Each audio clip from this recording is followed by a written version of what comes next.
саламатсыз ба? Андрей, вот мы вас любим.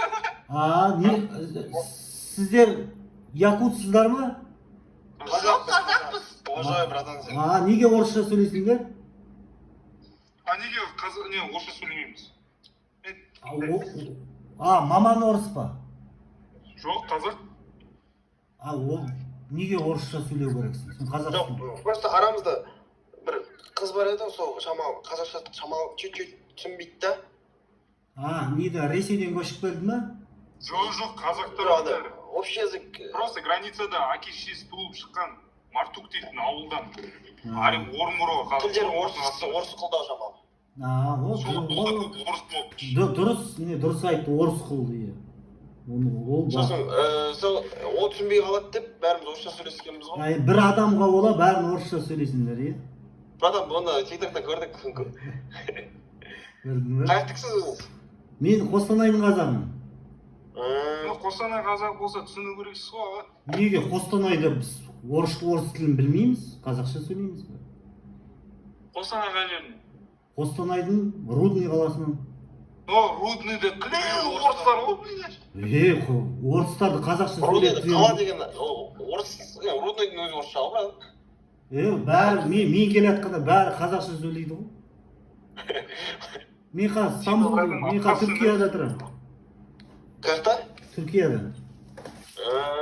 Қазір Турциядасыз ба? Иә, Түркияда. Какой город? Қай қаласы?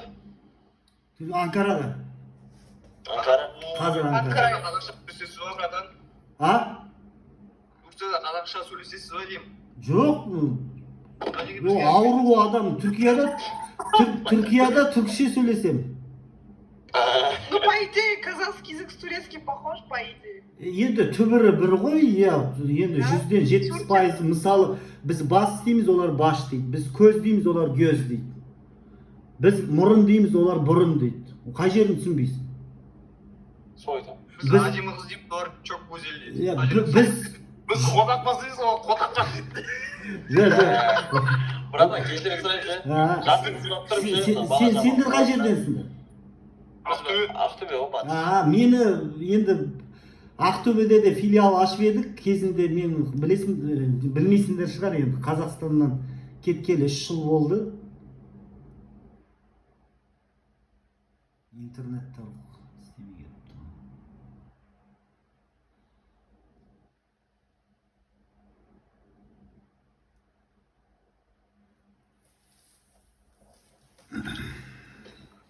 Интернетте. Жігіттер, мені анау языковые патрули деген естіп педіңдер ме? Қазақша дүкендерде талап етеді, сондай партия ашамыз деген. Естіп педіңдер? Нені? Қандай партия? Тіл майданы деп, языковые патрули дейді. Естідіңдер ме сонда? Вообще жоқ. Не, ол не істейді мақсаты? Мақсат былай да, қара, сен дүкенге барғанда орыстан нанды қай тілде сұрайсың? Орыстан можешь подать хлеб. Көрдің бе?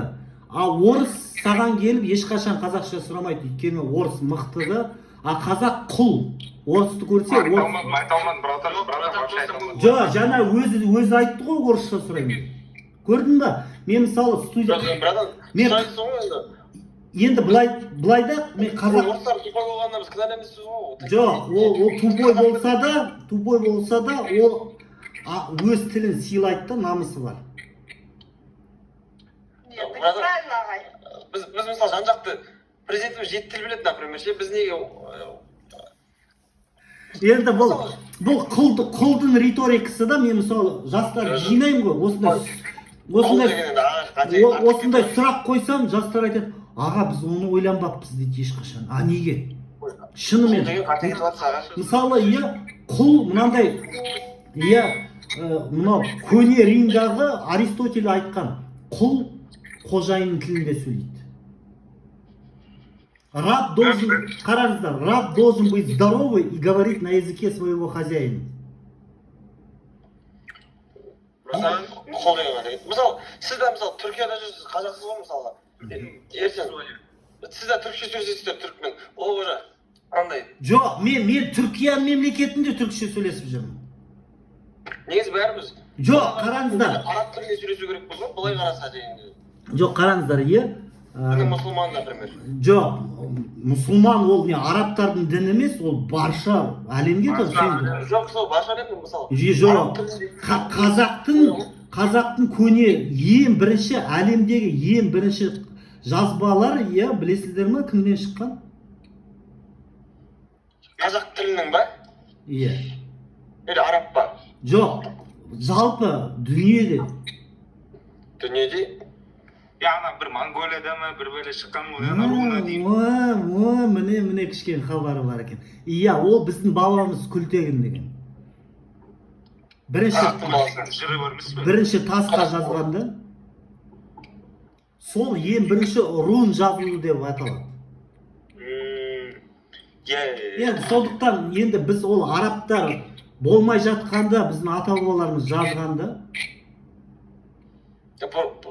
Дұрыс айтасыз, бірақ сонан біз орыстарға құлдық болып кеткен кезде.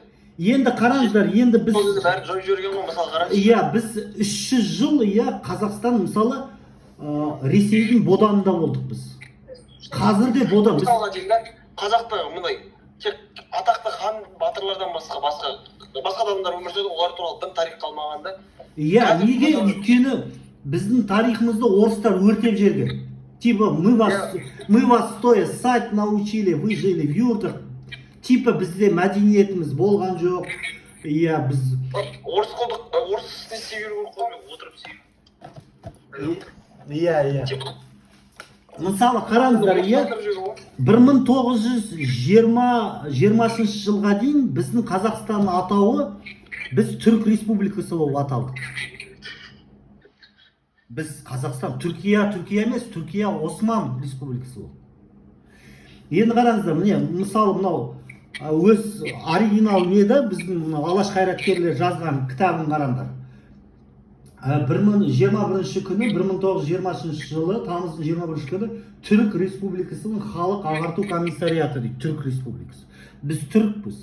Бірақ бізге орыстар айтты, сен жоқ, сендер бізге келді бөлді, Түркістан автономия бөлді, өзбек сендер бөлек, сендерге бөлек алфавит, қазақтарға бөлек алфавит, қырғыздарға бөлек бөлді, бөлек кличкалар қойды.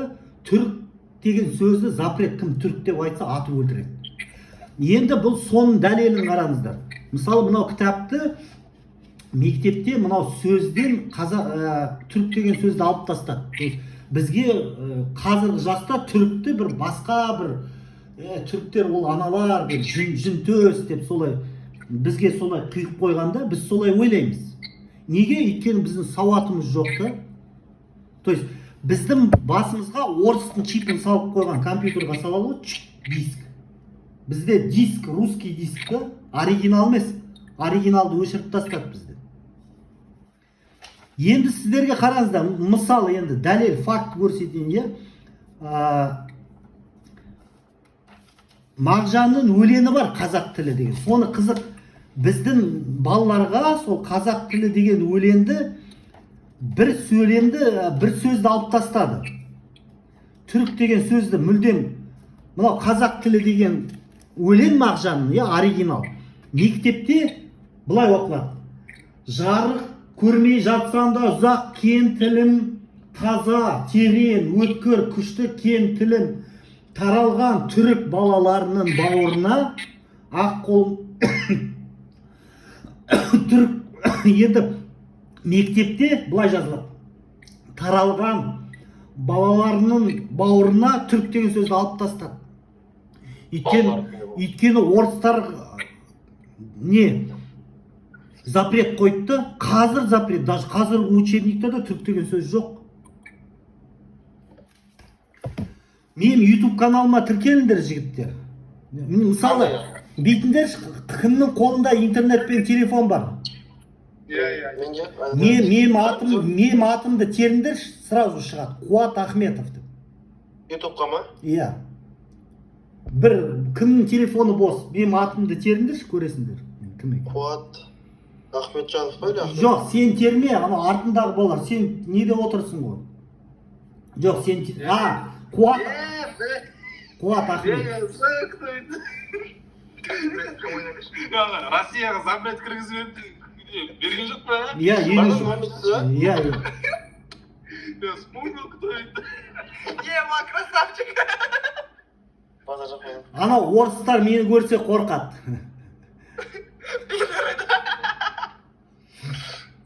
Сіз Ема. Россияға ход запрещен ба не? А мен онда не істеймін? Бақыт. Жо, сендер не, Ресей айтсам, мен Европаға барғым келеді, нормальный жігіттермен общаться. Зачем мен анау какой-то лаптиногий, у которого... Ана жеке арманды көрдіңіз, а? Кім ол? Білім Қазақстан. Дикий Арман. А, ол бандит қой, ол бандит. Мен бандит Жоқ, онда емеспін. турцияда емес па деген ғой? Жоқ. Жоқ, түрмеде отыр ғой. Ол қазір түрме. 12 жыл. Семейский түрмеде отыр ол. Иванчик Енді жігіттер, мен түрмеде отырған жоқпын. Мен осы жастардың сауатын ашып, мен жолым бөлекте. Біз енді Алаштың ізбасарымыз да, Алаш партиясын. Сондықтан біз бандит емеспіз. Иә, мынау жастарға рух түсіндіру керек та. Мен мысалы жастар айтады, аға, мен никогда не задумывался. И действительно, почему мен орысты көргенде орысшаға көсем? Қой, мен бәрі қазақшасы емес, орыстар. Мына ДНК ретінде қорқақта, мысалы, мен Шымкентте эксперимент жасадым, иә? Мысалы, осы жақында бүкіл Ақтөбеден де бізде топ бар да, өзіміздің 6 жігітіміз бар, жиналып шай ішеді. Егер де сондай проблемалар болса, 5 адвокатымыз бар. Енді Қазақстанда менде үйім бар тіркелген. Енді партия білесіңдер, оның бәрінде ашқызбайды Қазақстан. Бірақ, мысалы, Шымкентте де солай орыстар барады, жоқ, бүкіл жерде бар да, Ақтөбеде де бізде де көп дейді. Енді мынау Ресейдің автозапчастилары сатады, солай бәрі орысша жазу, бірақ баратын адам жоқ та, әсіресе мысалы батыста да сондай проблема. Мысалы Атырауда, Ақтауда анау жолы қазақтарды рестораннан лақтырып жүргенде 2019-да ешкім решать ете алмады ғой. Мен 2000 жылы барып кешірім сұратқыздым. Біреуін жаптым. Сонда ол өтірік мынау. Сонда менен сұрайды, сен қай жердің жігітісің? Мен айтам, Қостанайдың. Мүмкін емес. Точно Қостанайдың. Мен айтам, иә, Қостанайдың ода тұрған. Енді Алаштың әскері 100% қай жерде? Қостанайда болды. Ахмет Байтұрсын қай жерде? Қостанайдың. Бейімбет Майлин. Олай бөлінуге болмайды да. Қазақ ортақ. Керек па мен Шымкентке барып проблема решать? Керек па Атырауға барып? Керек па Өскеменге, Алматыға? Бәрі мен топырағымда, мен ата-бабаларым былай бөліп қан төкпеген. Соны есте сақтау керек та. Да, Гера? Базар жаппай. Менің YouTube каналыма тіркеліңдер, Тіл Майдан деп аталады. Брадан неге Киевке қашып кеткенсіз сонда? Киевке жоқ, мен бірінші Тбилиси, Грузияға кеттім. Грузиядан Киевте өйткен мен Майданға қатысқанмын. Кезінде ана аққұлақтарды қуғанда мен Майданға барып украиндықтарға көмектестім. Сонда сізге істейін ба? Солар Украинаның ұлтшылдары мені қарсы алды. Татар, Азербайжандар мені қарсы алды Киевте. Азербайжандар базарда қуып. Жоқ, Азербайжан енді намысы бар халық қой, олар бәрі азербайжанша сөйлейді, бүкіл латин қарпіне көшті, оларды. Орыстар, Азербайжанда болдым ғой, орыстар орысша сөйлей алмайды. До того мықты намысы бар халықта. Орыстар акцентпен сөйлейді, азербайжанша сөйлейді. Сонда Қазақстанға айтса не болады? Мысалы, өзімізден де бар ғой. Басшылардың өзі мысалы. Оны мойындау керек. Оны мысалы Ресейдің қазір атом электростанция салайын деп жатыр. Ресей. Мысалы қазақтар іште решать. Жамандаған болмас просто. Енді өзімізден де бар ғой, елдің басынан. Иә. Халық, мен айтам, қазақша нан сұрауға қорқатын халық ол отанын қорғай алмайды, қолына автомат алып. Далбаса айта бермесін, келіп байқасын, біз бүйтеміз, сөйтеміз, атаның басын дейміз. Ой, басқа халықтан едірсің, бір-бірімен кіріп отырған халықтан. Екшесін. Брадан, балай бақ, вот қараңшы. Батыс, оңтүстік, шығыс, север қалай болады? Солтүстік, орта Қазақстан неге бөлінеді? Орта жүз, ұлы жүз, кіші жүз деп. Білмеймін, топастар бөлінеді. Мен мысалы, мен Қазақстан... Бір қазақ қой деймін. Енді мен Қазақстан қара, мен мысалы, мен Шымкентке барам, көбісі мен Шымкенттің жігіті деп ойлайды. Атырауды айтады, қуат, ол біздің Атыраудікі Құлсарынікі дейді. Мен бүкіл жерге ортақпын да. Қостанайсыз. Мен Қостанайдың тумасымын. Мысалы, олай бөліп не керек деймін да, бәріміз бір қазақтың малымыз. Сосын қазаққа жау керек емес дейді ғой, қазақ бірін-біріне жау дейді ғой, мысалға сол ғой. Иә. Ана Википедия, мен ана кейбіреулер айтады да, біреудің проект анау. Мен класстасым бар да, ауылда, Дәңгірбай деген ауылда туып өскенмін. Не, ауылда қой бағамыз ғой кезекте. Сол класстасым неде Астанада стройкада істейді де. Сол айтады, бір аста отырсақ, сен айтып жатыр дейді. Бұл Ахметов анау Даниял Ахметовтың інісі, сосын айтты дейді, бұл мен класстасым, ауылда бірге қой баққанбыз. Сол ауылда фото көрсетіп жатыр да, ағалар. Тану дейді. Ауылда қой баққанбыз екеуміз бірге. Сондықтан адам өз-өзіне сенімді болу керек те. Мысалы, мен ауылда қой бағып жүргенде кім білген осылай болады. Мен мысалы Алматыда анау көшені жапқанда бүкіл даже мынау аппарат президентінің несі келіп Астанадағы телевидениеға шақырған көбісі сенбейді. Точно Қостанайдікісің бұл. Неге Қостанайдікімін енді? Енді біздің ауылда не орыс, біз 9-шы классқа дейін орысты көрмедім ғой. Орман ішінде ауылда. Сенбейтін несі бар, Қостанай адам істеген адам істейді ғой деген ғой. Иә. Бармыз біз. Бізді не? Біз Әулиекөл жақтанбыз да, Әулиекөл Қазанбас совхоз Дәңгірбай ауылынан. Сол Қостанайға барғанда ол бәрі айтады, бізді Қостанайдың южандары дейтін. Өзі южан ба? Өзіміздің южандарымыз дейді. Орысша білмейміз ғой. Қостанай солтүстікке жатпаймын? Солтүстікке жатпаймын Қостанай. Иә, солтүстік қой, орыстық. Орыс көп болмастан. Братан, неге сіздің әжеңізді кінәлайды оған? Гуглда жазып, чему виной бабушка дейді неге? Енді мысал ретінде көрсеттім да, мен әжем кеткенде не дүкенде айтады, бабушка, иди учи русский язык или ненді. Немереммен кел дейді, сосын мен барып дүкенді. Ну и правильно. Мамалаттым да, прокурорды шақырдым, сотқа бердім, бәрін. Енді содан кейін сол дүкенге барсаңдар, ана Наташа мен Света айтады, саламатсыз ба, қош келдіңіз, вам кан или куриш? Ас болсын деді. Я ас болсын. А вы с Костаная, да, Наурыз каже любите деп сол. Саған что-то орыс көрерлер, почему-то ас болсын дейді. Да. Енді сол сөзді ғана акцентсіз айта алады ғой сосын. Адам Қазақстанға келсеңіз не болады сізге? Қазақстан болды, егемендігінен қаңтарда айырылды. Мынау Ақорда бүкіл ФСБ охранять етеді, болды, егемендік жоқ. Мен келсем мені өлтіреді бір әдейсі орыстар. И және халық мені қорғауға дайын емес та. Мен білем да, жазат, Қуат Батырға бостандық, бітті. Біздің Мәкен, Марғұлан Боранбай бәрі отыр ғой. Қайда халық? Комментарийді. Бостандық, біздің қазақтың батырларына бостандық, бітті.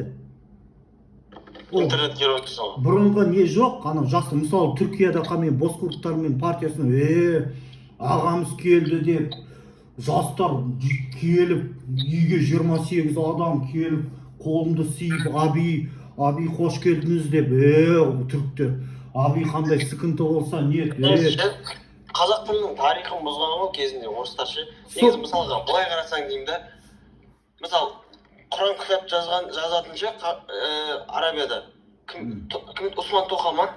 Иә, бір кісі. Ол дағы түбі Иран ба? Қайғы Ираннан? Қазақстан, бірақ енді кейін ата бабасы Сирияға көшіп кеткен ғой? Жоқ, бізге жігіттер қараңдар, бізге бір дін, ол біз мұсылманбыз, бірақ бізді мынау қазақ егемендік алғанда, әсіресе орыс тілділер қазақ болмай, не орыс болмай, екі ортада мұсылман болып кетті да. Қазақ болмай, басқа неге мысалы сауатты адамдарды атып тастады деймін да, кезінде Ресейге ұтып болған кезде. Өйткені сауатты адамдар ертең көзін аша алады да, мысалы тупой адамды ше. Не істеп жүрсің, жүрсің, қазақ емессің ба, мысалға. Сол үшін олар көз ашық адамдардың бәрін мысалы абай құнанбаев кеше ахмет байтұрсынов соларды альпинист істеген солардың бәрін мен бірінші қырған соларды ғой мысалға. Енді қараңдар жігіттер, қараңдар, иә, біздің Қазақстанда, иә, қазақ орыс секілді болса саясатқа араласпайды. Ой, аға, саясатқа араласқым келмейді. Саясатқа қашан араласады? Ертең бір проблема басына туады ғой. Егерде маманды машина қағып кетеді, інінді біреу атып кетеді, иә, сонда ғана саясатқа араласып әділдік іздей бастайды да қазақтар. Сол жер жаман да.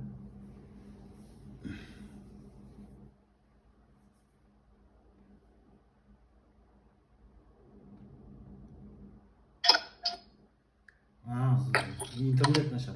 Айта бер, братан. Сондықтан Қатық болып отыр. жастар, мысалы Түркияда жастар мен туралы естіді да, аға, біздің қалаға қош келдіңіз, қазақ ұлтшылдардың лидері екенсіз, үйге келіп, анау Айбалтаны сыйлап, мынау байрақты әкеліп, аға. Ал Қазақстан жастар саясатқа ашты, тик-токта, братуха, ана, қыр. Неде? Өте, сосын тек қана бір проблема, мысалы, бір көбісі былай да, мысалы, қызына операция істеп, инвалид қылып алды, сосын оппозиция, анау сотқа бер. Неужели обязательно маманды біреу басып кету керек? Туған інінде бірдемесе сонда ғана араласасың ба? Әділетсіз сот. Мынау, мен мұнда бір полковникті көрдім да, үлкен бастық болды. Соны генеральный прокурордың бірінші несі баласын басып кетті. Екеуі де коррупционерді, қазір жыр мұнда Түркияда мас болып. Үлкен вилласы бар, жылап. Мен айтам, вот өздерің системада.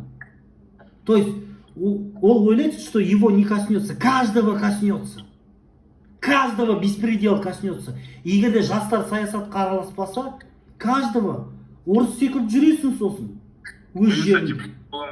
Тоқаевты мақтап. Қазақстан. Енді былай да, енді сайлауды білесіңдер ғой. Енді Қазақстан ештеңе шешпейді да, қысқасы. Орыстар атом электростанция салады, сендерден сұрамайды, мен мәңгілік құлдыққа нетеді. Енді мысалы Қазақстан не күтесің, например, ол дым шығарып жатқан жоқ, шығарып жатқан мұнайдың бәрін экспортта емес, экспорттан импортта жоқ, ол Ресейге жөнелді, ол перерабатывать етіп, ол обратно жіберіп барып сатып алып тұр ғой, біз ше сатып тұрық ше, сол мұнаймен де көтеріп тұрған өзінде де сондай. Енді шығарып жатқан не ол? Мысалы Өзбекстанның өзі мәше шығарып отыр ғой. Өзбекстан неде таможенный союзда емес. Қара, Өзбекстан мемлекеттік тілі бар, және бәрін өзбек, олар өзбек, өз-өзіне бек, өз-өзіне қожайын, өз тілінде сөйлейді да, ең маңызды. Айтады да, сендер қазақтар орыс қылсындар деп.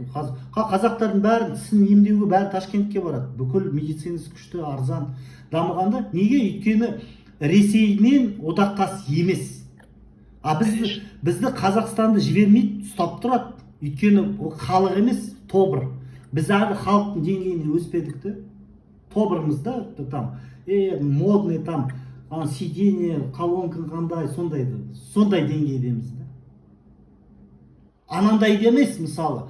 Братан, сен бір сөз сұрап жіберейін, иә? Мысалға, бізді Қазақстанды басқаратын, мысалы, президент ше, бүкіл енді елді басқаратын президент қой ше, ойламайсыз ба? Бүкіл бәрін абсурд етіп, мысалы, білемін, өтірік барасы екен, мысалы, коронавирус бәрі қолдан істелінген, оның мысалы бәрі адам санын азайту үшін, Жоқ, жігіттер, сен жасың нешеде? Мен 18-де. 18-де қара. Сендер жассыңдар да, жарайды, мен айтсам, иә, мен 50-ге келдім. Мен жасым 50-де. Мен 50-ге келдім. Мен интернетті білем, я знаю, что он своровал голоса. Он незаконно избран. Сендер интернетті соображаете, шалдар секілді. Біздің президент. Какой нам біздің президент? Ты же его не выбирал. Голоса учителя сперли. Мемлекетке қарсы шықпаймын мен. Жоқ, дұрыс, иә. Осындай өмір бәрі сондай да шүкіршілік етеді. Енді бір уақыт келу керек, сендер әлі жассыңдар. То есть өсесіңдер, үйтесің, үйленесіңдер, анау мынау. Сол кезде бір какой-то беспредел болып қалады. Әйеліңді машина қағып кетеді, сонда сот. Когда какой-то беспредел, сол кезінде ғана ойланасың да, мынау братан кезінде айтып еді. Мен ойлап едім, мен мемлекетке қарсы шықпаймын. Когда завалят сына твоего, дочку или мамаңды бірдеңе, только сонда ғана ойлансың. Оказывается, мынау әділетсіздік. Олай болмау керек та. Сондықтан қоғам жастар солайды қыр. Мынау адам ондай болмау керек, адам мал болмау керек. Мал солайды таңертең тұрады, сиыр. Сосын отқа шығады, шөп жейді, сосын үйге жүгіреді, ана дробленка жейді, сосын жейді, су ішеді, чат, ұйықтайды, бітті. Ол мал. Адамның қабілеті, болашағымыз не болады? Мен жаспын, ертең үйленем, ертең балам, қазір мен қазақшаны, ертең баламды анау айтады ғой, блядь, узкоглазая чурка, говори на русском. Сонда ана балам жетіп келеді, папа, почему они меня так? А потому что я черт, потому что я в политику не вмешивался. Солай, қазір Қазақстан жағдайы солай. Правда, как я понял, ты опасный, да, видишь? Мен ютубыма тіркелу керек, мен прямой эфирде записьті. Қанша 800 адам қарап жатыр, ертеңге дейін 50 мың просмотр болады. Ой, бля! Тарихта қаласың да, ертең уже папа болғанда айтады, папа, ты такое наговорил деп. Жігіттер, қараңдар.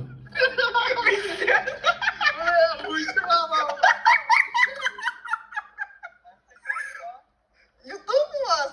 Мынау қыз ертең, когда у тебя дети будут, услышат, как ты материлась. В будущем. Это запись.